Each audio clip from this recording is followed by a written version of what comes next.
piccolino, ma anche ho pescato la carpa, e lì il regista ha voluto rigirare quel pezzo perché in quel lago lì andavamo a pescare spesso io, mio fratello e Marco,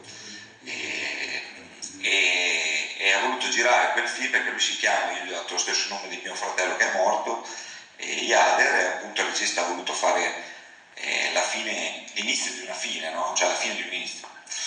E vi racconto questo aneddoto di quel lago lì. Un giorno eravamo lì a pescare io, mio fratello e Marco, e pioveva, io mi sono messo in un capannino, c'erano dei capannini di paglia, mi sono messo lì sotto e Marco si è messo con me. A un certo punto mi è partito il galleggiante, io tiro nella canna, ma tiravo, avevo 15 anni all'epoca, tiravo ma sentivo che era duro, lui mi fa dai tira su che si te che non sei buono, no è perché è grosso Marco.